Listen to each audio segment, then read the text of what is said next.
মৰমৰ ছাত্ৰসকল তোমালোক ভালে আছা চাগে হয়নে এতিয়া আমি আজি চ্যাপ্টাৰ 6 টু ষ্টাৰ্ট কৰিম এটো হৈছে তোমালোকৰ ত্ৰিভুজ ট্ৰায়াঙ্গল ঠিক আছে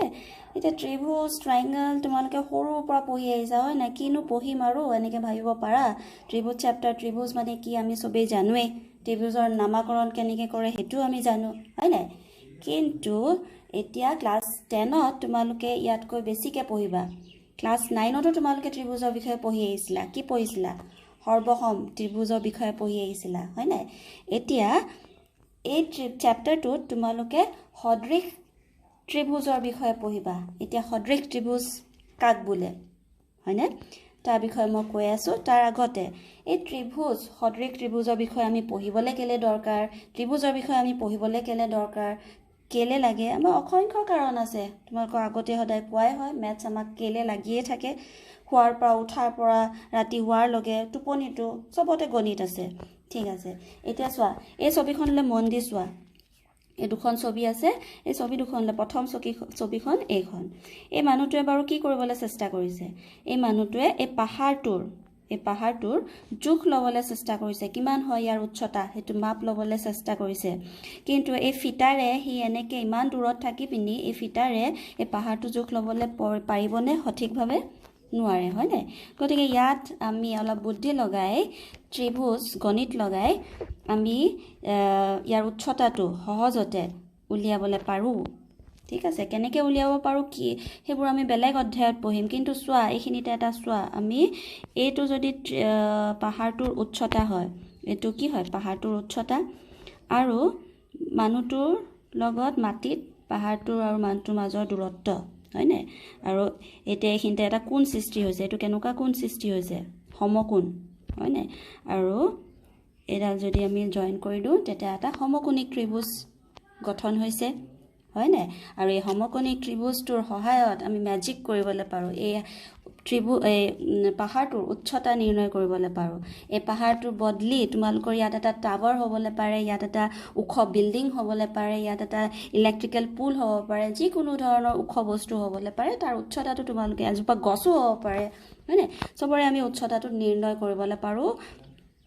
ঠিক আছে এতিয়া দ্বিতীয় ছবিখনলৈ চোৱা এই দ্বিতীয় ছবিখনতো কি হৈছে চোৱা এই মানুহটোৱে হাতখন মেলি আছে চন্দ্ৰটোলে মুনটোলে হি ভাবি আছে যে মুনটো কিমান দূৰত আছে বাৰু মুলে মই ধৰিব পাৰিম নে ভাবি আছে এটা কিমান দূৰত আছে হেতুটো তোমালোকে ম্যাথমেটিক্সৰ সহায়ত তোমালোকে উলিয়াবলৈ পাৰা ঠিক আছে অলৰেডি বৈজ্ঞানিকসকলে উলিয়াই থৈছে তাত ম্যাথছ ইউজ হৈছে কিমান দূৰত আছে এতিয়া ইয়াতো এটা ত্ৰিভুজেই গঠন হয় সেই ত্ৰিভুজটোৰ সহায়তে ওলোৱা হয় মানুহটোৰ পৰা দূৰত্ব আৰু এইখিনিতে এটা যদি চোৱা সমকোণিক ত্ৰিভুজ এটা গঠন হয় ঠিক আছে গতিকে আমাক এটা ত্ৰিভুজ আৰু সদৃশ ত্ৰিভুজ কি হয়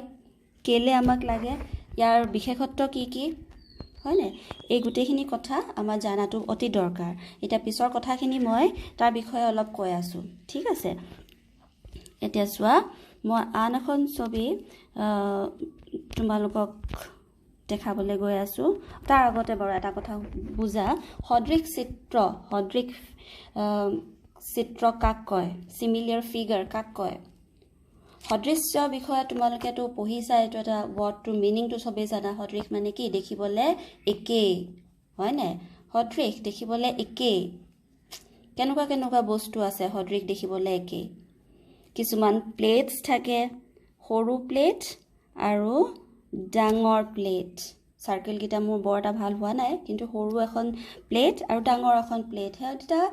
গোল কে থাকে হয় না হিহঁতৰ শেপটো হিহঁতৰ আকৃতিটো একে কিন্তু হিহঁতৰ সাইজটো মানে হিহঁতৰ আকাৰটো বেলেগ হয় না সাৰ্কেল বৃত্ত দুটা এই দুটা বৃত্ত ইয়াৰ এটা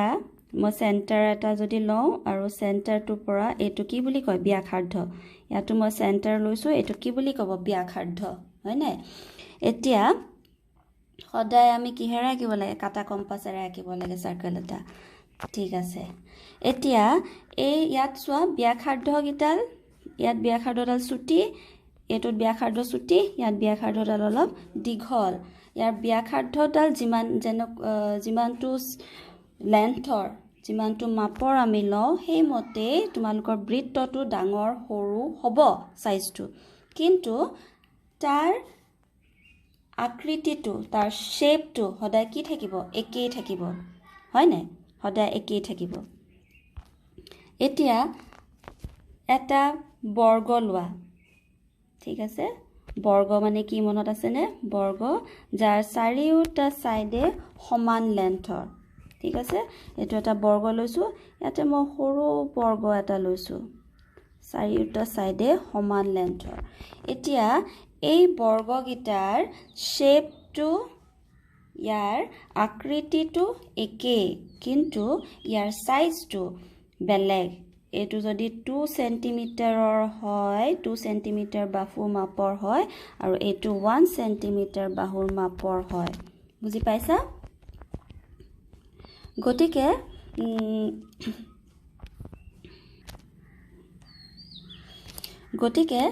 এই দুটা বৰ্গ কি হয় তোমালোকৰ সদৃশ হয় দেখিবলে একেই কিন্তু হেহতৰ সাইজটো বেলেগ বেলেগ ঠিক আছে তথাপি এটা কথা মন কৰিবা সাইজটো বেলেগ বেলেগ মানে কেনেকে বেলেগ বেলেগ হৈছে এই সাইজটো তোমাৰ বেলেগ বেলেগ হওঁতে এডাল বাহু এ বি বাহুডাল 2 সেন্টিমিটাৰৰ আছিল দ্বিতীয় ছবিখনত 1 সেন্টিমিটাৰৰ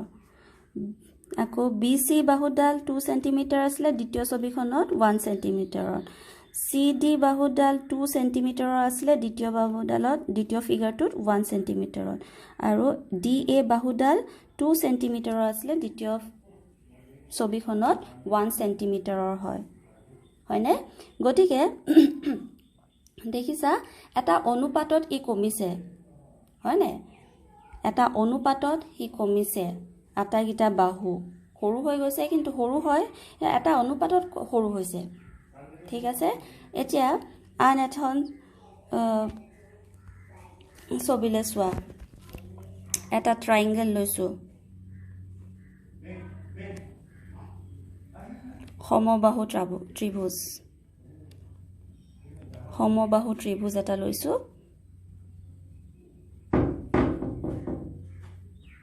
এটো এটা সমবাহু ত্ৰিভুজ এই দুটা এটা সমবাহু ত্ৰিভুজ কাক কয় মনত আছে নহয় কি হয় যাৰ তিনডাল বাহুৱে সমান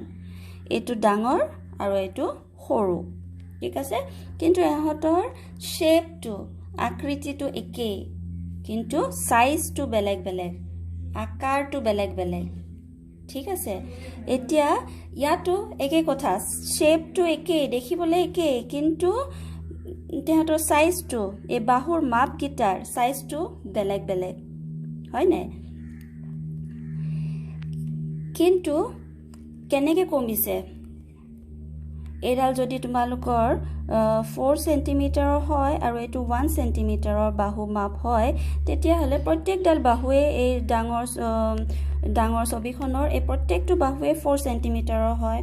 আৰু এই সৰু ছবিখনৰ প্ৰত্যেকটো বাহুৱে কিমান সেন্টিমিটাৰ 1 সেন্টিমিটাৰ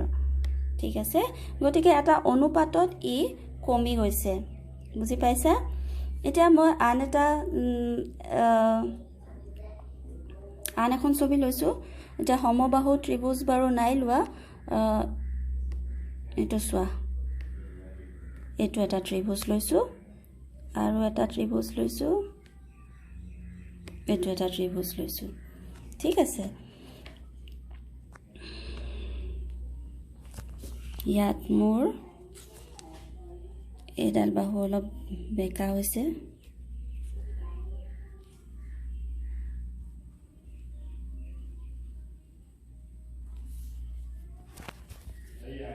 দেখুৱা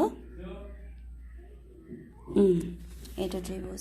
এই দুটা ত্ৰিভুজ শেপটো হেতৰ একেই ঠিক আছে শেপটো হেতৰ আকৃতিটো হেতৰ একেই কিন্তু আকাৰটো হেতৰ কি হয় বেলেগ বেলেগ ঠিক আছে এইটো যদি তোমালোকৰ 2 সেন্টিমিটাৰ সৰি 2 নহয় জানিবা বাৰু 2 সেন্টিমিটাৰ আকৌ এফালে তোমালোকৰ এটো 6 সেন্টিমিটাৰ আৰু এফালে এটো 4 সেন্টিমিটাৰ ঠিক আছে এটো হৈছে তোমালোকৰ 1 সেন্টিমিটাৰ এটো হৈছে তোমালোকৰ 3 সেন্টিমিটাৰ এটো হৈছে তোমালোকৰ 2 সেন্টিমিটাৰ বাহু ঠিক আছে এতিয়া 8 সেন্টিমিটাৰ আছে কনফিউজ নহবা সেন্টিমিটাৰ সব সেন্টিমিটাৰ ঠিক আছে এতিয়া বাহু এইটা বাহুৰ শেপ গিটা তোমালোকৰ একে কিন্তু দেখিছা সাইজ গিটা বেলেগ বেলেগ দেখিবলে একে কিন্তু সাইজ গিটা বেলেগ বেলেগ কিন্তু এই বাহু গিটাৰ যদিও সাইজ গিটা বেলেগ বেলেগ কিন্তু এটা হি অনুপাতত আছে ঠিক আছে এটা ফিক্স অনুপাতত আছে কি অনুপাত কিটা কেনেকুৱা ধৰণৰ অনুপাতত আছে সোৱা এটো মই যদি নাম দি দিও A B C আৰু ইয়াৰ নামটো যদি দিছো P Q R ঠিক আছে এতিয়া সোৱা A B অনুপাতটো সৰি A B ৰ অনুপাত A B বাহুডালৰ অনুপাত আৰু ইয়াৰ অনুৰূপ বাহু দ্বিতীয় ফিগাৰটোত PQ এডাল বাহু PQ বাহুডালৰ এই দুডাল বাহুৰ অনুপাত মই উলাবলৈ গৈ আছো AB ৰ মাপটো হৈছে কিমান 2 আৰু PQ ৰ মাপটো হৈছে কিমান 1 হয় নাই ইজ ইকুৱেল টু কিমান হ'ল 2 হৈছে ঠিক আছে আকৌ 2 হ'ল মনত ৰাখিবা আকৌ তোমালোকৰ BC বাহুডাল আৰু ইয়াৰ অনুৰূপ বাহু এটো R আসলে ইয়াৰ অনুৰূপ বাহু QR ৰ অনুপাত BC হল তোমালোকৰ কিমান 6 আৰু QR ইকুৱেল টু কিমান হল 3 ইয়াৰ অনুপাতটো কিমান হ'ব 2 সমান হৈছে নে এনেকৈ তৃতীয় বাহুটোৰ অনুপাতটো তোমালোকে উলাই চাবলৈ পাৰা তৃতীয় বাহুটোৰ অনুপাতটো চোৱা তৃতীয় বাহুডাল কোনডাল আছে AC আৰু দ্বিতীয় ফিগাৰটোৰ কি হয় PR ঠিক আছে এটো হৈছে 4/2 মানে অনুপাতটো কিমান হৈছে 2 এ হৈছে গটিকে আটাইগিডাল অনুৰূপ বাহুৰ অনুপাতটো চাইছা 2 হৈছে একে হৈছে বাহুৰ অনুপাত কিটা একে আছে যদিও সৰু হৈ গৈছে এটা অনুপাতত সৰু হৈছে হয় নাই যেনে যেনে সৰু হোৱা নাই বুজি পাইছা এনেকুৱা ধৰণৰ ছবিবোৰক কি বুলি কোৱা হয় তোমালোকৰ সদৃশ চিত্ৰ সদৃশ ত্ৰিভুজ বুলি কোৱা হয় ঠিক আছে এতিয়া এখিনি কথা ভালদৰে বুজিবা আৰু ভালদৰে শুনিবা আৰু ভালদৰে বুজিবলৈ চেষ্টা কৰিবা বুজি নাপালে মোক ফোন কৰিবা আৰু ইয়াৰ ওপৰত আৰু অলপ আমি ডিসকাস কৰিম নেক্সট